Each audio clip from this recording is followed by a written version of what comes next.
Shaddad bin Ad 300 tahun membangun surga di dunia. Ini adalah kisah tentang Shaddad bin Ad bin Aus bin Arum bin Sem bin Nuh. Dia adalah salah satu dari 4 orang yang pernah menguasai dunia. 3 dari 4 tokoh lainnya yang pernah menguasai dunia adalah Sulaiman bin Daud, Iskandar Zulkarnain, dan Namrus bin Kanan. Menurut Wahab bin Munabbih, salah seorang pemuka tabi'in dan ahli dalam bidang sejarah, Shaddad bin Ad mempunyai 4.000 orang anak. Menurut sebuah riwayat, dia telah menikahi 1.000 wanita. Dia hidup selama 1.000 tahun. Al-Kisai 737 Masehi sampai 809 Masehi mengatakan, ketika Ad mau meninggal, dia mengangkat 3 anaknya untuk menjadi penggantinya, yaitu Shaddad, Syadid, dan Arum. Shaddad adalah anak Ad yang tertua. Tatkala kekuasaannya kian kuat dan bertambah luas, dia memerangi raja-raja yang ada di seantero bumi, membunuh mereka, menguasai tanah dan tempat tinggal mereka. Dia memegang tampuk kekuasaan dari timur hingga barat. Wahab bin Munabbih mengatakan, belum pernah ada yang bisa menguasai dunia seluruhnya kecuali 4 orang, 2 mumin dan 2 lagi kafir. Yang mumin adalah Sulaiman bin Daud dan Iskandar Zulkarnain. Sementara yang kafir adalah Shaddad bin Ad dan Namrus bin Kanan. Menurut sebuah pendapat lain, yang satunya lagi adalah Nebukadnezar. Allah sajalah yang lebih mengetahui kebenaran yang sesungguhnya. Dalam hal ini ada sebuah syair, kita telah sering mendengar raja-raja yang binasa. Mereka menguasai dunia dan apa yang mereka kuasai. Kematian menyedihkan kehidupan mereka. Mereka meninggalkan dunia dan apa yang harus mereka tinggalkan. Suatu hari, Sayyidina Ali pernah ditanya, ceritakanlah kepada kami tentang sifat dunia. Maka Sayyidina Ali menjawab, apa yang mesti aku katakan pada kalian? Dunia adalah sebuah negeri yang awalnya penuh dengan kesusah payahan dan akhirnya adalah kebinasaan. Barang yang halalnya akan diminta pertanggungjawaban dan yang haramnya akan mendapatkan hukuman. Orang yang tidak membutuhkan dunia akan mendapatkan fitnah dan orang yang membutuhkannya akan sedih. Rasulullah bersabda, seandainya dunia di sisi Allah ada nilainya walau hanya seukuran sayap nyamuk, tentu orang kafir tidak akan pernah diberinya seteguk air. Membangun surga. Al-Kisai mengatakan bahwa Shaddad bin Ad dahulunya adalah orang yang sangat tertarik membaca kitab-kitab terdahulu yang telah diturunkan kepada para nabi.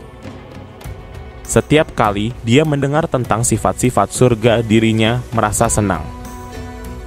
Dalam hatinya terbersit untuk mendapatkan surga semacam itu di dunia.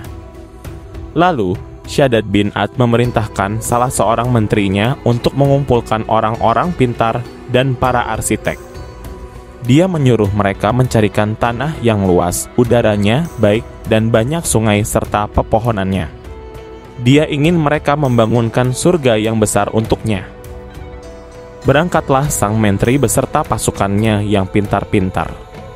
Mereka berangkat menyusuri pelosok bumi.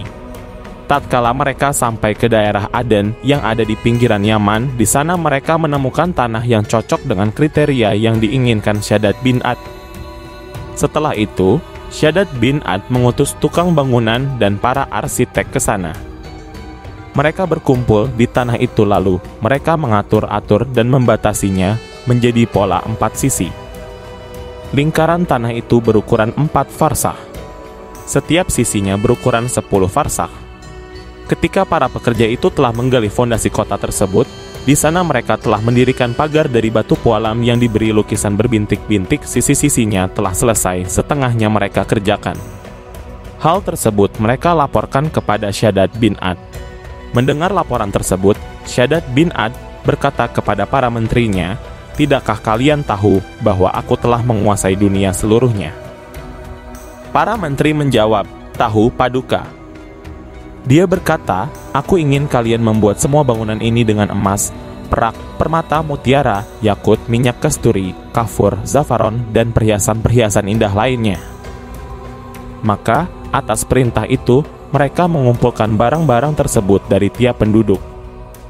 Mereka pergi ke seantero dunia dan membawa semua yang telah dititahkan.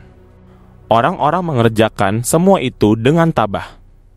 Semua pelosok mereka susuri untuk mendapatkan apa yang diinginkan oleh sang raja. Setelah semuanya terkumpul, mulailah para pekerja membuat bata dari emas, dan perak kemudian bata-bata itu dipasangkan di atas batu pualam itu sehingga sisi-sisinya rampung dikerjakan.